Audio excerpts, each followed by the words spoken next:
I'm Mia, 28 years old. I married Oliver 5 years ago. We don't have children yet because of our busy work lives. Oliver and I met through a friend's introduction and we hit it off right away. Half a year later, we got married. Oliver works as a salaryman for a local company. The company isn't very large, so Oliver's salary is moderate. As for our home, my father-in-law spontaneously bought us a luxurious high-rise apartment when we got married. Unfortunately, he passed away suddenly from a heart attack, and Oliver suggested to his mother, my mother-in-law, that she should move in with us. One day, Oliver came home from work to find mother-in-law at our place. He exclaimed joyfully, "Living with Mom? Yes, here's my paycheck." It was payday at Oliver's company, so he happily handed the pay stub to mother-in-law. Mother-in-law accepted the pay stub with polite gratitude. Eventually, mother-in-law moved into the high-rise apartment and Oliver's days seemed to become filled with joy as they started living together. About 3 months after our marriage, I noticed something. Mother-in-law was incredibly obsessed with cleanliness to the point of being a neat freak. If a speck of dust fell on the dining table, she would be so upset that she would stop eating, and this happened more than once. If there was even one hair in the bathtub, it would cause a commotion and she would demand that the water be completely replaced. At first, I was puzzled by mother-in-law's obsession with cleanliness, but now I have gotten used to it. And I know what to be careful about, so I feel more at ease. Mother-in-law is very strict with me but very kind to my husband Oliver. When Oliver comes home from work, mother-in-law waits for him at the front door, taking his bag as soon as he opens the door. Then she asks, "Do you want to shower first or have dinner?" If Oliver says he wants to shower first, mother-in-law promptly prepares a towel and a change of clothes and even joins him in the bathroom to wash his back. Then she dries him with a towel when he comes out of the bath. About dinner, mother-in-law had something to tell me when she started living with us. "I know all about Oliver's likes and dislikes, so I'll be the one to make Oliver's food." After my mother-in-law said that, I no longer had to make Oliver's meals. As days went by, I felt more and more out of place. Oliver was always concerned about his mother's mood and he stopped talking to me as much. One day, I asked Oliver, who do you value more, me or your mom?" What kind of silly question is that? Of course, both of you are important. "I don't feel that way." Don't worry about it. A few days later, I saw something I wasn't supposed to. I was doing all the laundry, but mother-in-law was hand-washing her clothes again after I had washed them. She must think my washing doesn't get the dirt out. I was so shocked that I asked mother-in-law, "Mother-in-law, are you unhappy with my laundry?" "Oh, you saw me? It's not that I am dissatisfied, but I prefer to wash them myself." "Then can you put your laundry in a separate basket next time? I won't touch anything in that basket." "My, what an impertinent daughter-in-law. Oliver must feel so sorry to have you as a wife." Why would he feel sorry? Please explain clearly." "Enough of this. I don't want to talk to a daughter-in-law like you." "I understand."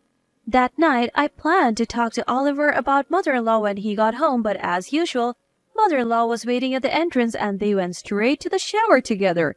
In the bathroom, I heard mother-in-law talking excitedly, probably bad-mouthing me. Oliver came out, glanced at me, but said nothing and had dinner with his mother. After dinner, as soon as Oliver and I went into the bedroom, he burst out, "Mia, I heard you said terrible things to Mom. Why are you bullying her?" "I never said anything terrible, and I am not bullying her." "Mom was crying earlier. She said you were bullying her." "Oliver, you only believe what mother-in-law says, not me." Hey, don't get cheeky. I believe Mom. If you don't want to live with her, you should leave." At that moment, I felt that our marriage was a failure, and I was thinking of getting divorced if something triggered it. No, I was waiting for something to trigger it. About a month later, I was cleaning the room one morning. As I was cleaning around the bed, I found a lot of trash. I was puzzled but removed it. That's when it happened. I felt someone's presence and looked towards the door to see mother-in-law standing there. She must have been watching how I cleaned. Sure enough, mother-in-law started, "Your cleaning just makes the room dirtier, and you seem to ignore what's under the bed." I hadn't really paid attention to what was under the bed, so when I looked, there was a mess of trash. The sort that we wouldn't normally use. I picked up one of the trash and showed it to mother-in-law, asking, "Mother-in-law, what is this trash?" We don't have this kind of trash in our house. Mother-in-law responded with an angry face. What's with that tone? It's like you're accusing me of bringing that trash in from outside and throwing it under the bed. I was, indeed, thinking that it was exactly like that, but without evidence, I couldn't say it out loud. I'm not accusing you, I'm just saying that I found trash that I haven't seen before. You are always so defiant. Can't you simply apologize for not cleaning properly? I don't think I need to apologize that much. Oh, how dreadful. A daughter-in-law defying her mother-in-law. The world is coming to an end. I'm not defying you. If I were Oliver, I would kick out a daughter-in-law like you. Poor Oliver. At that moment, I was so glad to hear those words which I had been waiting for. Understood. I'll do as mother-in-law says. I'll leave now. Mother-in-law seemed a bit surprised by those words. I continued, Since I'm a terrible wife for Oliver, I'll divorce him. Mother-in-law said with a pleased face, Oh, really? That's too bad. Oliver will miss you. I guess so, but I feel relieved. That's when I decided to divorce Oliver. That night, when Oliver came home from work, he and mother-in-law were whispering in the bathroom as usual. When Oliver came out, he said to me, I heard from Mom that you want to divorce me. I don't mind, but are you sure? You don't love me. I can't live with you anymore. All right, I understand. I'll take care of all the divorce procedures. For some reason, Oliver wanted to finish the process quickly. You don't have to worry. I won't demand alimony. That's a given. That's my line. The next day, I packed my belongings and left the luxurious high-rise apartment. Thinking back, my mother-in-law and husband were conspiring to kick me out of the upscale apartment. They must both be satisfied. I visited a friend from college after being kicked out. Amy glanced at my luggage and said, Mia, did you leave your house? You caught me.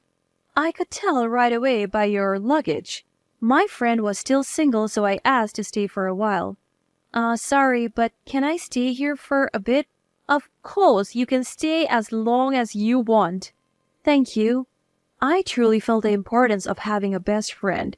Since she helped me when I was in trouble, I made a mental promise to help Amy if she ever needed it. The following week, I had to go to the high-rise apartment. I got a call from mother-in-law saying that my signature was needed on the divorce papers. I didn't want to go, but since it was a signature for the divorce papers, I reluctantly left. When I arrived at the high-rise apartment, mother-in-law and Oliver seemed overly pleased about having driven me out. It felt like they were gloating. Oh, Mia, it's been a while. You look well. Mother-in-law was speaking in a way that made my teeth grate. Oliver was smiling, saying something he had never said to me before. Mia, how are you? Always take care of yourself. Their words gave me a chill. I have brought the signed divorce papers. Oliver, please sign them and submit them. Goodbye. I was about to go home, but mother-in-law said, Mia, don't hurry home. Stay and relax. Yeah, stay and eat something. Actually, the meal is already prepared. It's your favorite. Reluctantly, I stayed for a meal at Oliver's home, thinking that if Oliver and mother-in-law had been this attentive before, we would never have divorced. Mother-in-law and Oliver didn't seem to want me to leave even after dinner. I had a bad feeling. I felt like there was some ulterior motive, and my suspicion was confirmed.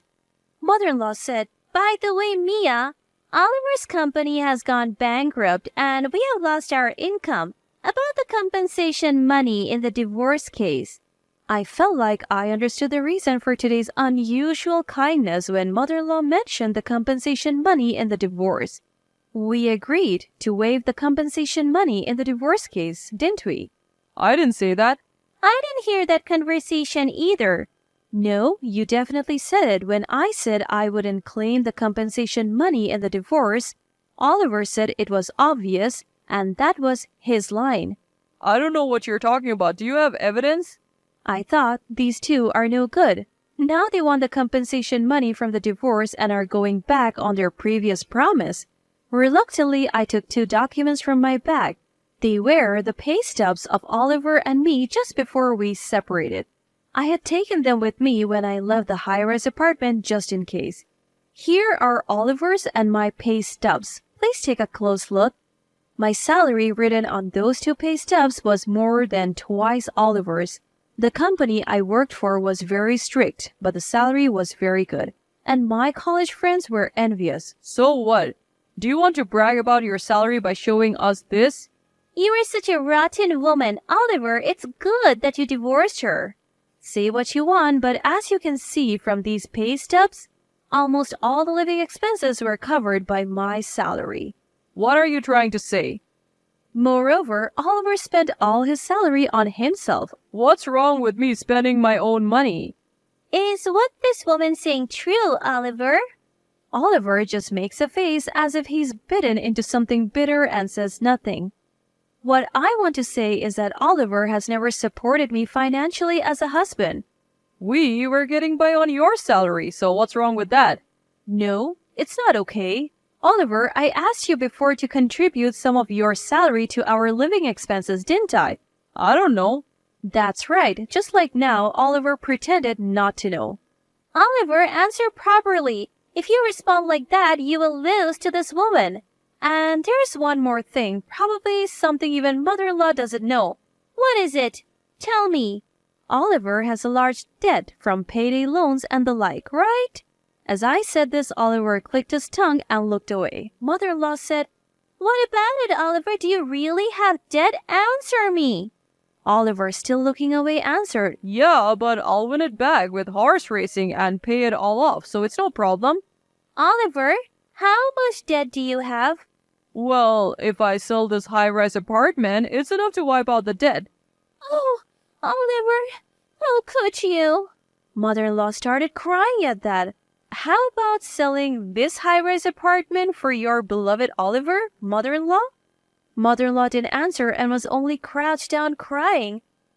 I have no intention of paying compensation in a divorce trial to someone who hasn't cooperated with me in our married life. My debt and compensation in the divorce trial are different matters. No, they're not separate matters. If Oliver and mother-in-law are unhappy, please take it to court. I don't intend to lose. Then mother-in-law said to me, Mia, please help Oliver, I beg you. And mother-in-law deeply apologized to me. Mother-in-law, please lift your face. Don't do that in front of me. It's unseemly. You're really a cold woman. Do you enjoy bullying an old person?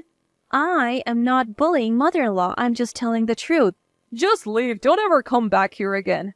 I said to Oliver with a faint smile, Even without being told, I have no intention of coming back here again. Besides, I might have to sell this high-rise apartment to pay off the debt.